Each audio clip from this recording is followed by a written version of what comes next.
je suis sûr que vous êtes comme moi, que de temps en temps, vous voulez un petit peu plus de quelque chose. Peut-être c'est plus de temps libre, peut-être c'est plus de choses, plus d'argent, plus de responsabilités, plus de desserts, ça se peut. Plus d'espace, moins de choses dans la maison, je ne sais pas. Mais souvent, on se dit qu'un petit peu plus de quelque chose, on aurait enfin la tranquillité d'esprit, on a finalement le confort, on serait moins stressé. C'est comme si on pensait, et on n'est pas les seuls, qu'un peu plus égale la paix, un peu plus la joie, un peu plus le confort. Mais évidemment, on sait aussi que c'est pas vrai. On peut avoir plus d'argent et plus de problèmes. On peut avoir plus de confort et plus peur de perdre ce qui nous réconforte. On peut avoir plus de pouvoir et d'influence et plus d'amis et de critiques.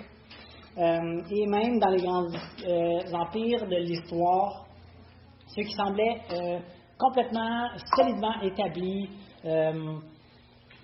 on sait qu'eux aussi ont réalisé et ils démontrent qu'aucune puissance humaine, aucune stratégie humaine, aucune économie humaine, aucune technologie humaine n'est assez solide pour garantir la stabilité, la sécurité et une paix qui est durable.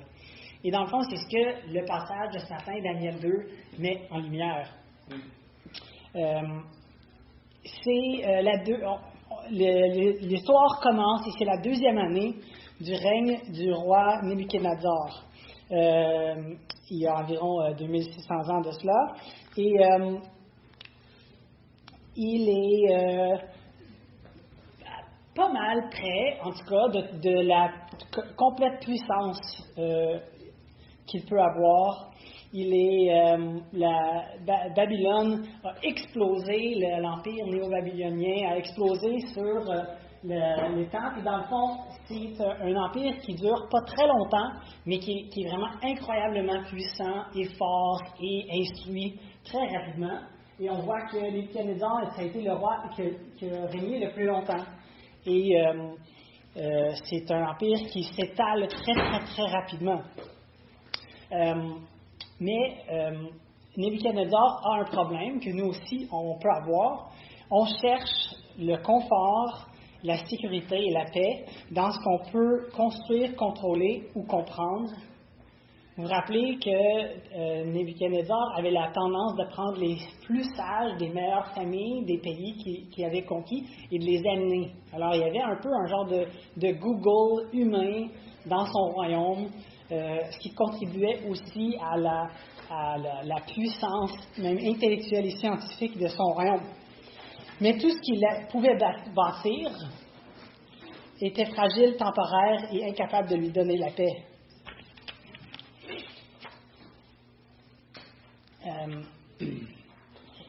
Alors, on trouve Nebuchadnezzar, il est inquiet, il est anxieux, il fait de l'insomnie. Dans le verset 1, on lit « Nebuchadnezzar eut des rêves, son esprit fut troublé et le sommeil le quitta. » Il avait conquis, dans le fond, Babylone n'avait aucune menace régionale, mais malgré cela, Nebuchadnezzar ne pouvait pas dormir. Il n'était pas capable de répondre non plus à ce rêve qu'il avait à répétition, qui l'hantait pendant son sommeil. Dans le chapitre, on va y passer à peu près au complet, mais en quelques sections. Alors, on va la regarder en 4 sections, dans le fond. Premièrement, il y a la crise. Alors ça, c'est les versets 1 à 13. Le problème de Nebuchadnezzar, on va voir, devient le problème de ces hommes sages, des Chaldéens, et devient aussi le problème de Daniel et de ses amis. Ensuite, dans la deuxième section, il y a la prière et la révélation. Alors, on a Dieu qui révèle à Daniel qu'est-ce qui s'est passé. Il y a l'interprétation du rêve et l'explication dans les versets 24 à 45. Et ensuite, la réponse. Alors, il y a une réponse à cela qu'on va regarder.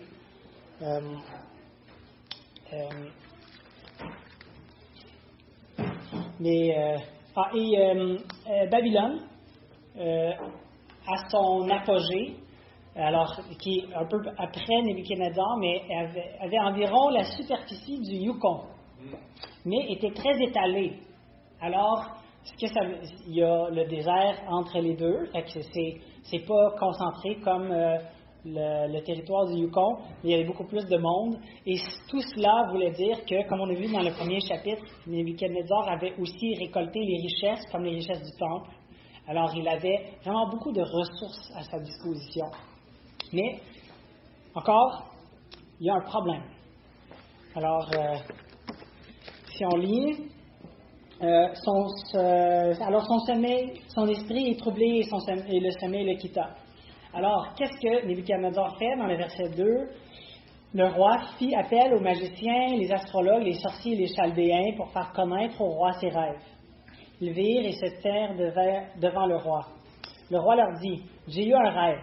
Mon esprit est troublé parce que je voudrais connaître ce rêve. » Alors, les chaldéens répondirent au roi en langue arménienne, qui était la langue commune dans le cours du roi. « Ô roi, vis à jamais.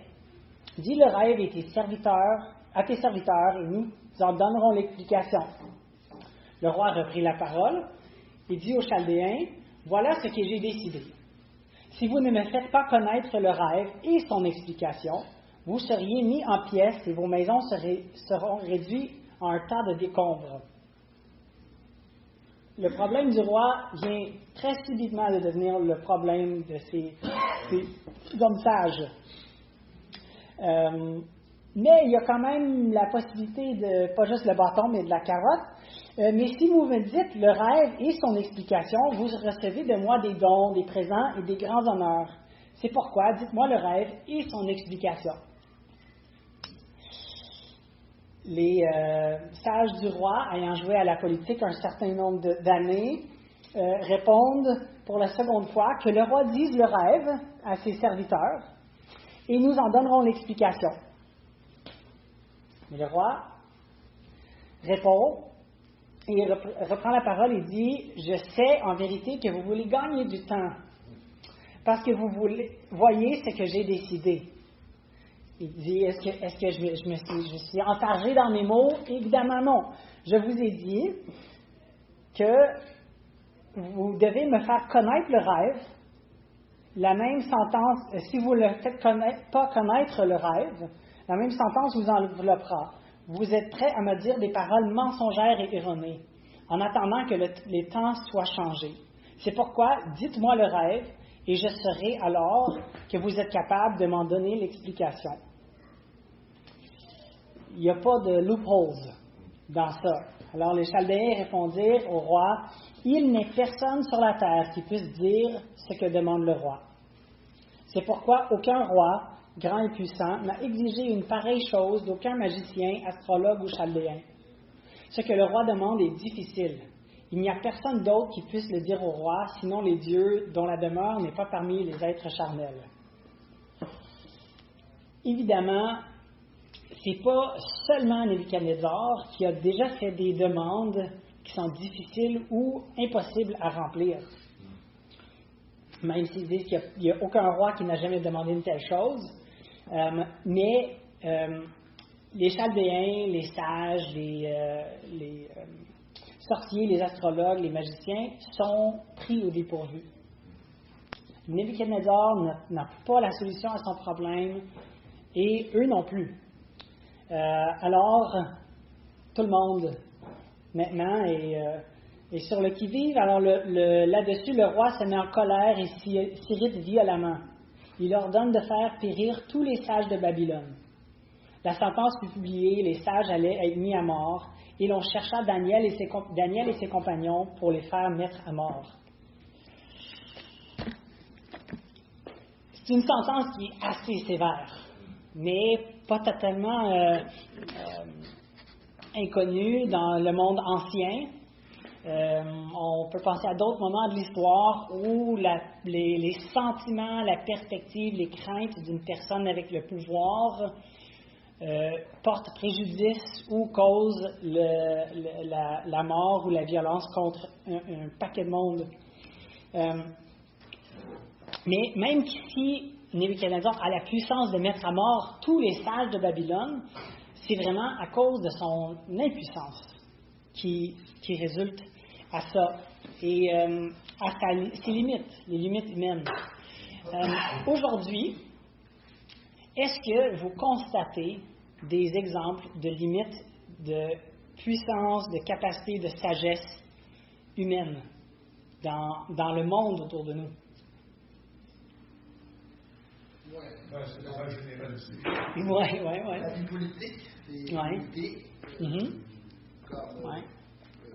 Jésus est illimité, mais un politicien est limité. Absolument. Même s'il Fait qu'un politicien qui, par exemple, voudrait régler le système de santé, propose des solutions, peut-être c'est des bonnes idées, mais est-ce que l'appareil est capable de réagir? Est-ce que cette personne-là est capable d'organiser tous les jetons, tous les pions, les stratégies pour que ça fonctionne? Évidemment, non. Non, ça, c'est pas du genre en donner comme. Non, exactement. La politique, on peut pouvoir dire, vous allez changer le système de santé, mais ça peut prendre 10 ans, 15 ans, 20 ans avant qu'il y ait un véritable changement. Puis, entre-temps, est-ce qu'il y aura d'autres choses qui auront changé, qui ont changé les conditions de succès du plan qui n'est même pas encore achevé? Absolument. Est-ce que c'est juste dans les systèmes politiques, dans les grandes entreprises, dans les nations que c'est le cas?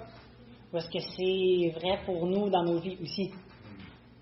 Qu'on est limité, qu'on a juste tant de capacités? Spirituellement, on peut porter la parole de Dieu. Pour prendre l'exemple du système de santé, les politiciens passent toujours dans la même boîte. Il ne faut pas passer en dehors de la boîte. Et puis s'ils font ça, ils vont se faire tuer aux élections. Absolument, c'est ça. Fait qu'il y a des conséquences. Fait que même si la bonne solution, elle existe et elle est connue, mais la capacité de le mettre en branle est limitée par d'autres facteurs. Par exemple, les mandats puis la réélection. C'est difficile d'admettre qu'on est incapable, qu'on a des limites. Et je pense que ça fait partie de la réaction de Nebuchadnezzar. Il vient dire à ces hommes sages, « Je suis inquiet, je suis troublé dans mon âme. Solve my problem. » Puis ils sont comme « On ne peut pas. » Il est comme « Ouf, ok, je suis le roi, je suis supposé être au contrôle de tout ça. » Fait que pour essayer de clore ce moment d'anxiété et tout ça, en attendant une solution, on tue tout le monde. Alors, dans la prochaine section, on voit que Daniel et ses amis sont inclus dans la solution de Nebuchadnezzar. Et on voit la réaction de Daniel. Alors, au verset 14, Daniel s'adressa d'une manière prudente et sensée à Arioch, chef des gardes du roi, qui était sorti pour mettre à mort les sages de Babylone. Il prit la parole et dit à Arioch, commandant du roi, « Pourquoi la sentence du roi est-elle si sévère? » Arioch exposa ces choses à Daniel. Et Daniel se rendit vers le roi et le pria de lui accorder un délai pour donner au roi l'explication. Ensuite, Daniel alla dans sa maison et fit connaître cette affaire à Anania, Michaël et Azaria, ses compagnons, pour implorer la compassion de Dieu, du Dieu des cieux, au sujet de ce mystère, afin qu'on ne fasse pas périr Daniel et ses compagnons avec le reste des sages de Babylone. C'est quoi la réaction de Daniel? Quelles sont les choses qui caractérisent sa réponse à l'annonce qu'il va se faire exécuter pour une chose qu'il n'a pas fait? Okay? Il n'était pas parmi les sages. Arioch doit aller le chercher, lui et ses compagnons. Alors, il n'a pas été impliqué dans ça, il n'a rien fait pour mériter la sentence, mais comment est-ce qu'il réagit? Il a prié. Il a prié, oui. Et quoi d'autre? C'est quoi la première affaire qu'il fait? Il a parlé à ses amis. Oui, il en parle à ses amis, il va à sa cellule de croissance, il parle à ses amis pour partager la requête de prière, mais il pose aussi des questions de manière prudente et sensée. Est-ce que on a tendance, il y a des tempéraments qui sont différents. Est-ce qu'on a tendance, quand on se fait, j'imagine que ça vous est jamais arrivé, mais menacé de mort, est-ce qu'on a tendance à réagir d'une manière calme et sensée, un peu objective, tout ça? Évidemment, non. Si c'est une vraie menace, évidemment, cette menace était une vraie menace, mais la réaction de Daniel démontre quelque chose. Alors, exactement. Et c'est pas parce que Daniel était de glace, c'était pas nécessairement un stoïque, mais par la réaction qu'il a après son questionnement, on voit que lui, il va directement vers son Dieu.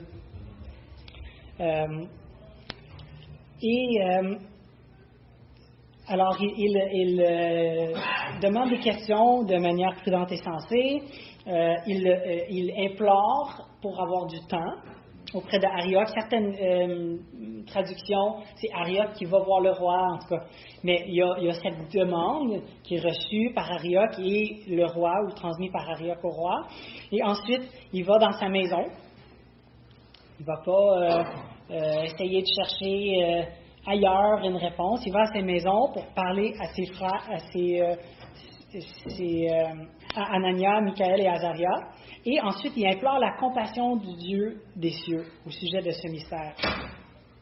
Et évidemment, on sait que ce n'est pas tout le temps le cas quand on prie, que Dieu nous donne une réponse comme ça, mais c'est intéressant que la vision que Daniel a, c'est pendant la nuit.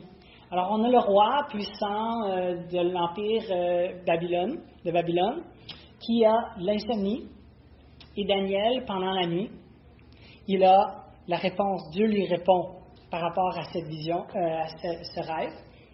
Et Daniel, encore dans ses réactions, il ne va pas tout de suite voir le roi Nebuchadnezzar pour lui dire « j'ai réussi ». Ce qu'il fait en premier, c'est qu'il loue l'Éternel. On voit que Daniel prit la parole et dit « Béni soit le nom de Dieu d'éternité en éternité. À lui appartient la sagesse et la force. C'est lui qui change les temps et les circonstances, qui renverse les rois et qui établit les rois, qui donne la sagesse aux sages et la science à ceux qui ont de l'intelligence. C'est lui qui révèle ce qui est profond et caché, qui connaît ce qui est dans les ténèbres. Et la lumière demeure avec lui. Dieu de mes pères, je te célèbre et je te loue pour la sagesse et la force que tu m'as donnée, car tu m'as fait connaître ce que nous t'avons demandé, et tu nous as fait connaître ce qui concerne le roi.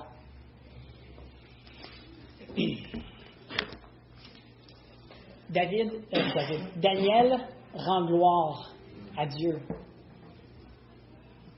Il est allé voir son Dieu parce qu'il croyait déjà, il savait déjà que c'était Dieu qui contrôlait les choses. Et en réponse à ce que Dieu fait, il le loue pour cette réalité et cette vérité. Alors là, on retourne vers le trône du roi Nebuchadnezzar. Au verset 24, on lit « Après cela, Daniel se rendit auprès d'Arioch, à qui le roi avait ordonné de faire périr les sages de Babylone. Il alla et lui parla ainsi. « Ne fais pas périr les sages de Babylone. Conduis-moi devant le roi et je donnerai au roi l'explication. » Alors Arioch conduisit promptement Daniel devant le roi et lui parla ainsi. « J'ai trouvé parmi les déportés de Juda un homme qui donnera l'explication au roi. » Et le roi prit la parole et dit à Daniel, qu'on nomme Belchazzar, « Es-tu capable de me faire connaître le rêve que j'ai vu en son explication? » Alors Daniel va vers Dieu pour avoir la miséricorde dans la situation. Il loue Dieu pour sa réponse. Et on voit, même dans le langage qui est utilisé dans le chapitre 2, qu'il y a une question de qui est l'héros dans cette histoire-là. Alors, Arioch, il arrive et il dit que c'est moi qui a trouvé la personne qui va répondre à ta question. Et Nebuchadnezzar demande, es-tu capable de faire connaître le rêve? Et encore, Daniel répond. Dans le verset 27, c'est le préambule avant de décrire le rêve, mais il dit, En présence du roi, le mystère que le roi demande à comprendre, ce ne sont pas les sages, les astrologues, les magiciens et les devins qui sont capables de l'indiquer au roi. Dans le fond, Daniel commence sa réponse en reprenant essentiellement ce que les magiciens, les sages, les devins avaient dit dans les versets 10 et 11. Quand ils répondent au roi, il n'est personne sur la terre qui puisse dire ce que demande le roi. Et au verset 11, ce que le roi demande est difficile. Il n'y a personne d'autre qui puisse le dire au roi, sinon les dieux. Et Daniel continue, mais il y a dans les cieux un Dieu qui révèle les mystères et qui a fait connaître au roi Nebuchadnezzar ce qui arrivera dans la suite des temps. Voici ton rêve et les visions que tu as eues dans ton lit. Dans ton lit, au roi, il t'est monté des pensées touchant ce qui arrivera dans la suite. Et celui qui révèle les mystères t'a fait connaître ce qui arrivera. Alors non seulement est-ce que Daniel donne la gloire et la responsabilité à Dieu pour la révélation du rêve, mais il dit même que c'est Dieu qui a donné au roi ce rêve. C'est lui qui contrôle tous les morceaux de la pièce, de la narration qu'on regarde ensemble ce matin.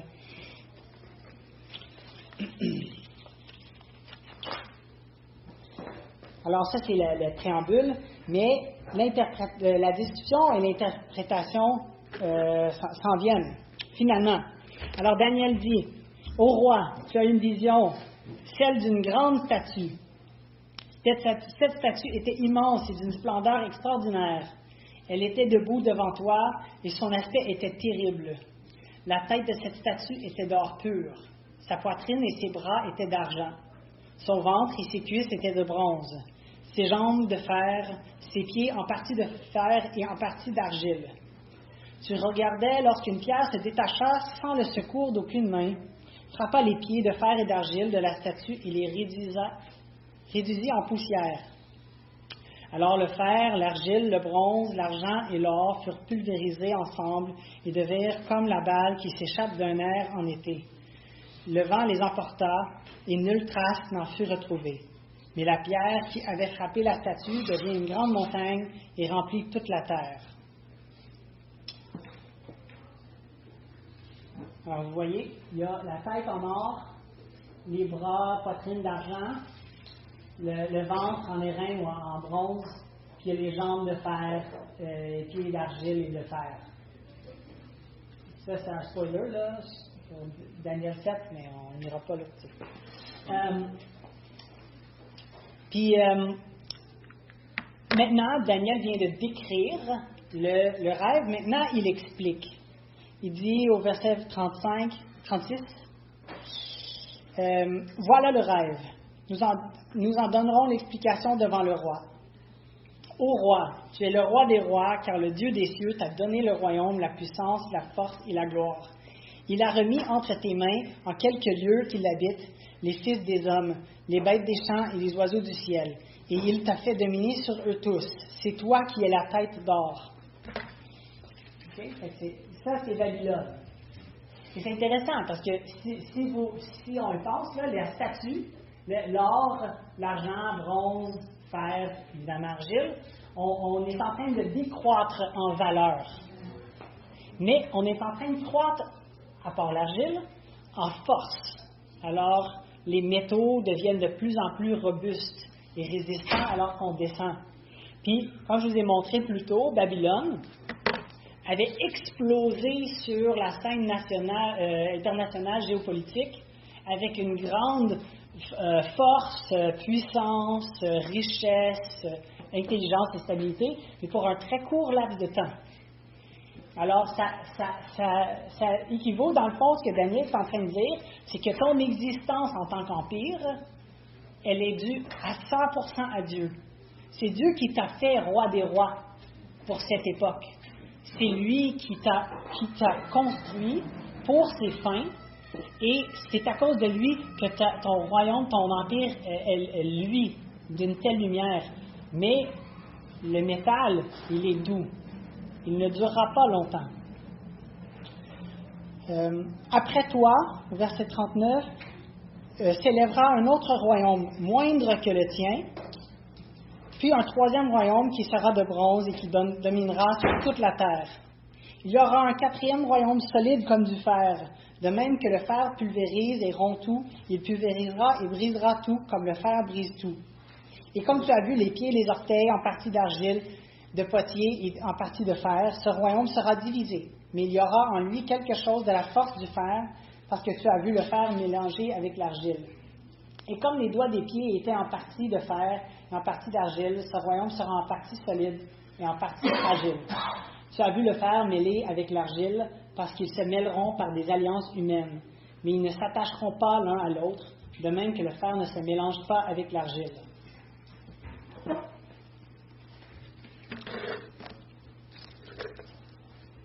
Généralement parlant, la majorité des commentateurs sont d'accord que après Babylone, il y a l'Empire perse ou médo-perse. Okay? Il y a eu un genre d'entente, une alliance entre les Mèdes et les Perses. On dit la loi des Mèdes et des Perses. Alors, ça représenterait par exemple les deux bras, qui sont de la même sorte, mais qui sont un peu indépendants de chaque côté. Ensuite, l'Empire, les cuisses et le ventre de bronze, ou des reins, dépendant de votre traduction, ça serait l'Empire grec. Il y a, exact, Alexandre le Grand, qui était un roi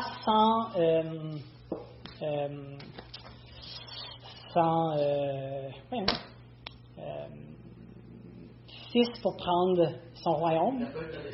Pas de descendance, pas de succession. Merci. Et son royaume a été divisé en 4. Alors, on lit un peu plus tard que dans Daniel que ce royaume se divisera en 4. Et finalement, en fer, les jambes serait l'Empire romain qui fut divisé, qui a été aussi dans les empires celle qui a duré le plus longtemps, alors le fer qui brise et qui dure, et qui aurait duré, surtout si on inclut l'Empire romain d'Orient, à peu près 1600 ans. Et on a les pieds et les orteils. Okay? C'est là où ça se casse un peu.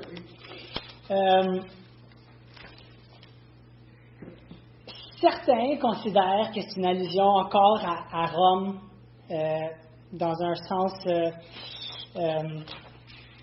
vraiment strictement attaché. Mais dans le fond, ce que les pieds et les orteils veulent dire dépend un peu de notre position eschatologique. Alors, ce qu'on comprend de la fin des temps, ce qui inclut qu'est-ce qu'on comprend de cette pierre qui est décrit, qui détruit, et que Daniel explique dans le verset 44. Parce qu'il dit, dans le temps de ces rois, alors dans le temps des rois qui sont dans les pieds et les orteils, le Dieu des cieux suscitera un royaume qui ne sera jamais détruit. Et ce royaume ne passera pas sous la domination d'un autre peuple. Il pulvérisera et anéantira tous ces royaumes-là, et lui-même subsistera éternellement.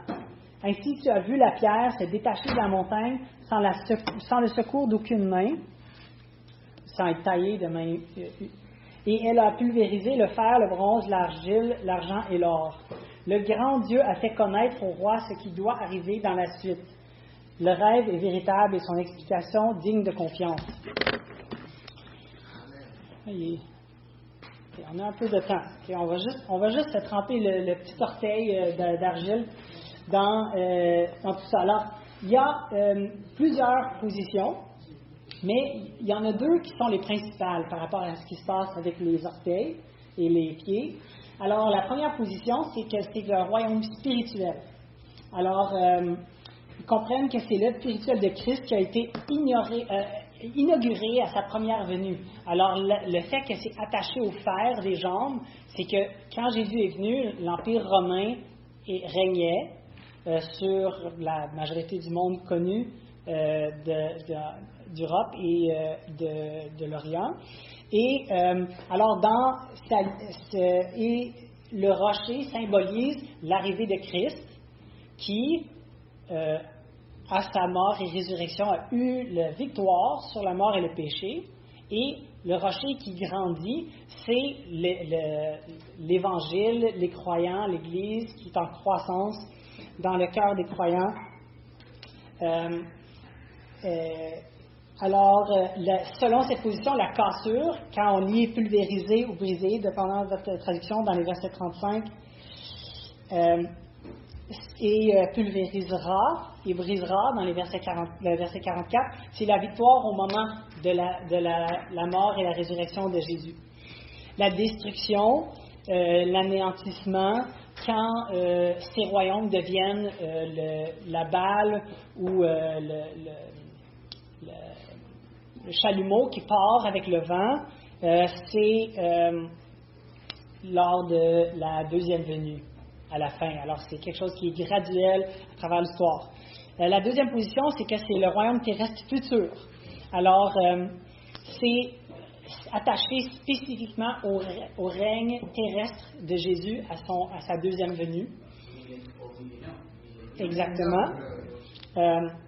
Alors, la dernière partie de la statue ne peut pas représenter Rome antique. Alors, ça ne commence pas exactement à la fin, mais ça peut être une confédération de nations, de 10 nations, comme dans Apocalypse 17. Alors, c'est... oui. Les pieds, les deux pieds des orteils, pieds en fer et argile, moi, ça c'est mon opinion personnelle, je pense que c'est le royaume de l'Antéchrist. Le dernier royaume de la fin des temps, la pierre détruit chose. Alors, une nouvelle ordre mondiale en fait. Oui, c'est ça. Ça serait un peu dans la lignée de l'idée de la confédération des 10 royaumes. On va voir encore plus loin dans Daniel, il y a les 10 cornes de la bête qui reviennent aussi dans l'Apocalypse.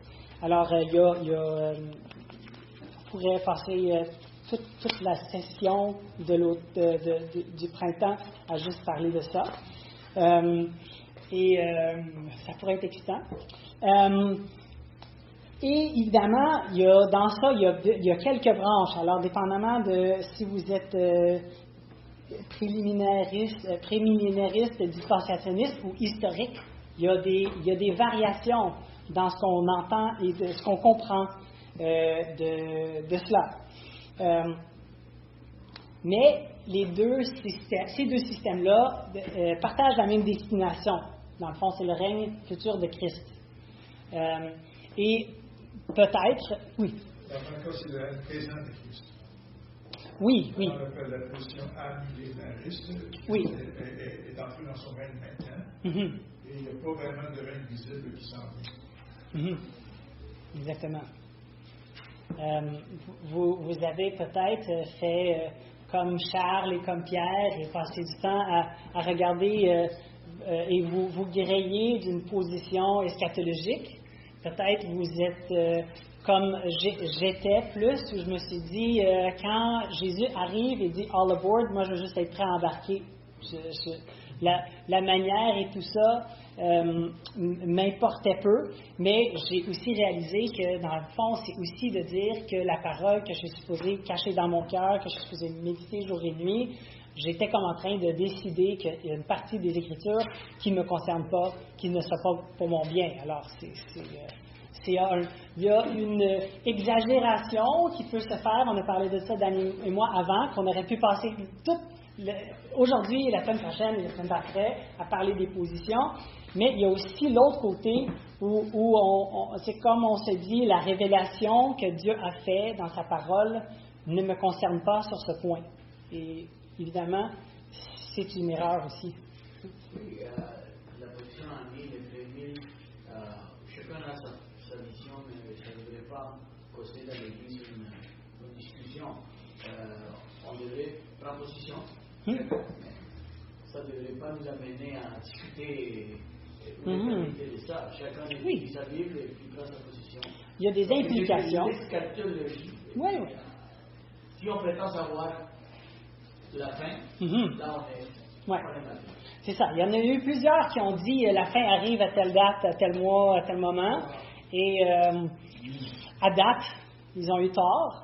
Mais c'est vrai qu'il y a des implications. Alors, la façon qu'on interprète d'autres, ça fait partie de notre herméneutique, alors c'est pas sans importance, mais je suis d'accord que je pense que c'est quelque chose, un peu comme le discernement et la sagesse que Daniel a eu, par exemple, pour accepter de se faire changer de nom et de se faire déporter et de se faire mettre au service d'un roi étranger, mais de dire, mais manger, ça, je veux montrer quelque chose d'autre. Fait que, il y a comme même dans notre interaction en tant que chrétien, même à l'extérieur de l'Église, mais dans l'Église, de dire sur ces choses-là, on est capable de peut-être se tromper, même si, en tout cas, mes grands-parents se sont jamais entendus, iront sur la question. Puis, à date, je ne sais pas s'ils sont d'accord. Mais ma grand-mère a assez la réponse. Mais je ne sais pas. Grandpa, pas encore. C'est ça. Mais c'est ça. Le point, en fait, du passage n'est pas comment est-ce que Jésus va revenir. Le point, c'est que Jésus va revenir. Le royaume de Dieu anéantira tous les royaumes humains. Et à cause de cela, le passage aussi nous montre comment nous sommes appelés à répondre, à réagir. Alors on voit la réponse de deux personnages dans notre histoire de Nebuchadnezzar, et on a déjà vu, mais on va relire la réponse de Daniel. Dans le fond, les deux, même si un est un roi, est un païen, et l'autre est un esclave et un juif, leurs réactions convergent en soulignant que Dieu est digne d'honneur. Alors que Daniel finit de décrire et expliquer son rêve, le roi Nebuchadnezzar, au verset 46, tomba la face contre terre, se prosterna devant Daniel et ordonna de lui offrir des sacrifices et des parfums. Le roi adressa la parole à Daniel et dit, « En vérité, votre Dieu est le Dieu des dieux et le Seigneur des rois, et il révèle les mystères puisque tu as pu découvrir ce mystère. » Le roi des rois, selon ce que Daniel a dit que Dieu a établi, Nebuchadnezzar, tombe la face contre terre. Il déclare que Dieu est le Dieu des dieux et le Seigneur des rois, parce qu'il a révélé ce mystère et il a donné à Daniel de découvrir le rêve. Et Daniel, lui, qu'on a lu, lui, quand il est face à l'autorité, la sagesse, la révélation de Dieu, lui, il prit la parole et dit, « Béni soit le nom de Dieu, d'éternité en éternité. À lui appartient la sagesse et la force. C'est lui qui change les temps et les circonstances, qui renverse les rois et qui établit les rois, qui donne la sagesse aux sages et la science à ceux qui ont de l'intelligence. C'est lui qui révèle ce qui est profond et caché, qui connaît ce qui est dans les ténèbres, et la lumière demeure avec lui. Dieu de mes pères, je te célèbre et je te loue pour la sagesse et la force que tu m'as donnée, car tu m'as fait connaître ce que nous t'avons demandé, et tu nous as fait connaître ce qui concerne le roi. Dieu dirige les nations, les rois, les princes. Il est la sagesse complète et parfaite. Alors il mérite notre honneur, comme Nebuchadnezzar l'a reconnu. Mais Daniel et Nebuchadnezzar n'avaient pas l'avantage que nous avons. Pour eux, tout ce qui était dans ce rêve était futur. Nebuchadnezzar était encore sur son trône. Les autres pays n'étaient pas venus, il n'y avait aucune confirmation de ce que Dieu avait prédit. Mais nous pouvons voir non seulement que la direction, l'existence de ces empires, de ces nations, a été contrôlée selon la manière que Dieu l'avait préétablie, mais nous connaissons aussi ce rocher sur lequel est fondé ce royaume inébranlable. On voit que les autorités humaines, de toutes sortes, sont sous la seigneurie, la chefferie de Dieu. Quand on a fait Romains 13, on lit que tout homme se soumette aux autorités supérieures, car il n'y a pas d'autorité qui ne vienne de Dieu. Et celles qui existent ont été instituées de Dieu. Le Proverbe 21:1, on lit que le cœur du roi est comme les cours d'eau entre les mains de l'Éternel, il le dirige à son gré. On voit dans 1 Chronique 6:15 que Dieu est en train de dire qu'il emmena en captivité Juda et Jérusalem par Nebuchadnezzar. Fait que c'est Dieu qui le fait par Nebuchadnezzar, et même dans Jérémie 25:9, l'Éternel appelle Nebuchadnezzar, roi de Babylone, mon serviteur. Alors, il n'y a rien qui échappe à la souveraineté de Dieu. Et notre réaction à ça, notre réponse à ça, devrait avoir autant de sérieux que celle de Nebuchadnezzar qui se jette contre terre face à la souveraineté de Dieu. Bien que, rendu au verset 1 du chapitre 3, il semble l'avoir un peu oublié, mais Dieu va lui rappeler. Ne vous en faites pas. La souveraineté de Dieu, ce n'est pas un concept abstrait. C'est pas juste, comme on parlait, des grandes tendances, des empires, des choses un peu extérieures, institutionnelles, de grande envergure culturelle. C'est quelque chose qui est une invitation concrète à vivre dans la paix, à prier avec assurance et à marcher dans l'adoration, même lorsque les circonstances semblent injustes et sont menaçantes. Daniel se faisait arrêter par la police de son époque pour quelque chose qu'il n'avait pas fait. Juste à cause de son statut qu'on lui avait imposé par le roi qui voulait sa mort. Mais Daniel, évidemment, savait que c'est Dieu qui gouverne l'histoire et aussi Dieu qui entend ses prières. C'est pour ça qu'il est allé en prière. Il est allé implorer le vrai roi.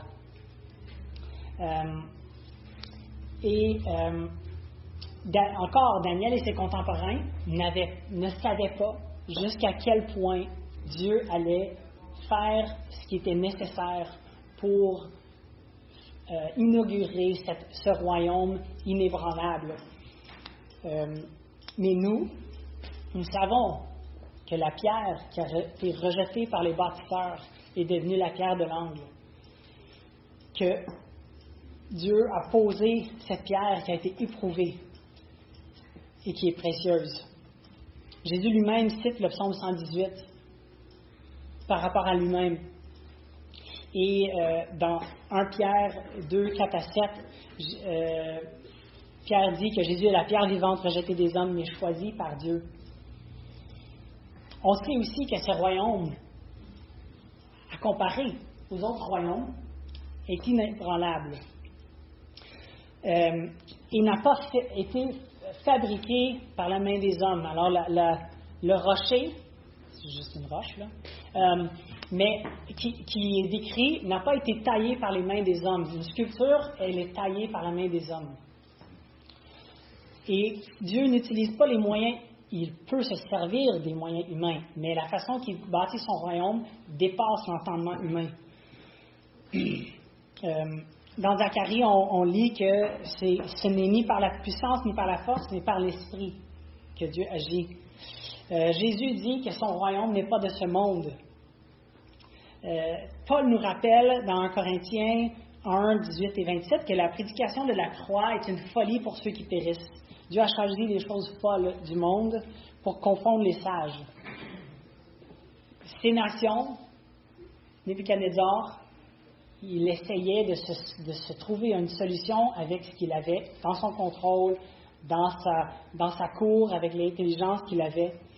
Mais Dieu agit d'une autre manière. C'est pour ça que son royaume n'est pas fait de la manière des hommes. Et on sait que ce royaume a été inauguré par Jésus. Dans Actes 2, 30 à 36, Pierre est en train d'expliquer que la résurrection a installé Jésus sur le trône promis de David. Dans Acte 17, on lit que Dieu établit un roi et juge le monde par l'homme qu'il a ressuscité. Dans 1 Corinthiens, on lit que le Christ ressuscité règne jusqu'à ce que tous ses ennemis soient vaincus. Et dans Apocalypse 1, 5 à 6, on lit que le ressuscité est le souverain des rois de la terre et son royaume n'aura pas de fin. Si Jésus est cette pierre, ou puisque Jésus est cette pierre qui renverse les royaumes humains, comment cette réalité devrait-elle transformer nos priorités, apaiser nos peurs et réorienter nos espoirs? Est-ce qu'on, sans négliger qu'il y a des souffrances, il y a des risques, il y a des menaces, il y a des difficultés, des inconforts, des causes d'anxiété, comment est-ce qu'on réagit à ces choses-là, sachant que si nous avons mis notre confiance en Jésus, nous sommes citoyens de ce royaume inébranlable. Si Dieu règne réellement, si on vit d'une manière qui démontre qu'on croit que Dieu règne réellement sur toutes les puissances de la terre, hier, aujourd'hui et demain, vers qui devrions-nous nous tourner lorsque l'anxiété monte ou les menaces s'installent? Pendant l'histoire de l'Église, il y a eu des moments où les menaces étaient très réelles. Il y a des places dans le monde où les menaces sont très réelles pour les croyants. Tous les pays de l'Orient, c'est un chose de chrétien. Oui. Il suffit juste de dire qu'ils sont chrétiens, qu'ils abandonnent la religion de l'État qui est l'islam, qui doit être tranché. Mais est-ce que le royaume de Dieu est en train de décroître à ces endroits-là? Pas décroître. Non. Le royaume continue à s'établir et à avancer. Si Dieu a révélé à Daniel et à Nebuchadnezzar l'avenir proche et l'avenir ultime, comment devrions-nous accueillir et traiter la révélation qui nous a été laissée dans sa parole? Nebuchadnezzar voulait comprendre, mais il était dans la noirceur. Daniel est allé vers celui qui révèle. Nous, aujourd'hui, face à ce qu'on vit, nos questionnements sur n'importe quel sujet, c'est quoi notre premier réflexe? Est-ce qu'on pétitionne notre membre de l'Assemblée nationale? Est-ce qu'on cherche sur Google? Évidemment, Daniel a pétitionné Arioch, il a parlé au roi. Mais même s'il a fait ça en premier, sa vraie destination pour des réponses, c'était Dieu. Et nous aussi, peu importe qu'on vit, qu'on soit élevé comme Daniel l'a été à la fin du chapitre 2 avec ses amis, ou qu'on soit menacé, notre première réaction doit être d'aller vers celui qui siège vraiment et qui a toute la sagesse. Et encore, si nous avons reçu ce salut, que nous ne sommes plus aveuglés par notre péché, que nous connaissons déjà la fin de l'histoire et celui qui triomphe et qui régnera éternellement, comment devrions-nous réagir face à ceux comme Nebuchadnezzar qui languissent dans la nuit sans réponse, sans lumière, sans réconfort? Daniel, quand il a appris que le roi voulait le tuer, il n'a pas pris ses pattes à son cou pour partir à la course. Il est allé vers Dieu et vers le roi. Ceux autour de nous qui n'ont pas ce confort, qui s'attachent à des royaumes qui tombent, qui sont faibles, qui sont mélangés d'argile. Il faut aller vers eux avec la vraie réponse. Dans Daniel 2, Dieu révèle cette prophétie, pas pour satisfaire notre curiosité par rapport à la fin des temps. Mais il y en a dans ça. Mais c'est surtout pour qu'on tourne nos cœurs vers le roi éternel qui établit un royaume que rien ne peut ébranler. C'est le seul royaume véritablement indestructible, celui de Christ. Par la grâce de Dieu, nous en devenons citoyens lorsque nous plaçons notre confiance en lui, en son sacrifice. Alors, si nous sommes des enfants de Dieu, adorons-le et faisons-lui confiance, comme Daniel le fait. face à un roi instable, il semblerait, et inquiet. Prions. Père éternel, tu sièges sur toutes choses, tu as l'autorité suprême, et non seulement es-tu le roi des rois, mais tu es, pour nous qui sommes tes enfants, un Père. Tu entends, tu écoutes, tu reçois nos prières, nos supplications, nos plaintes. Et nous voulons non seulement venir vers toi quand nous cherchons des réponses, quand nous ne savons pas quoi faire ou comment tu es en train de mener l'histoire ou les situations autour de nous. Nous voulons aussi venir devant toi en adoration, comme Daniel, émerveillé et complètement sécurisé par qui tu es et le fait que tu es au contrôle de toutes choses. Je te prie pour ceux d'entre nous qui vont vivre des situations où on est particulièrement perplexe et pris au dépourvu. Je te prie que nous, les frères et sœurs de l'Église Emmanuel, on puisse s'exhorter, s'encourager et amener ce que tu nous révèles dans ta parole comme encouragement, comme un rappel, qu'on puisse se tenir comme Daniel et ses amis quand on a besoin de t'implorer, de te demander miséricorde dans les situations auxquelles on fait face. Je te remercie pour le fait que tu as décidé de nous laisser ce chapitre de Daniel.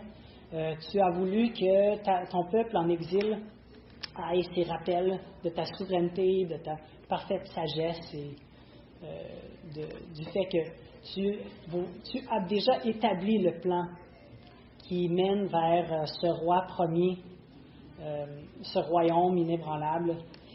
Mais tu voulais aussi que nous, on l'aille. Tu savais qu'on ferait face peut-être pas à des rois ayant la puissance et l'autorité pour nous tuer avec un hochement de la tête, mais qu'on allait faire face à des forces qui nous déstabilisent, en quelles on a tendance à vouloir s'agripper. On veut mettre notre confiance dans plein de choses et tu veux nous rappeler que ces choses sont éphémères, que tu as déjà établi le temps de leur fin et que tu es celui qui établit ce qui est inébranlable. Je te prie pour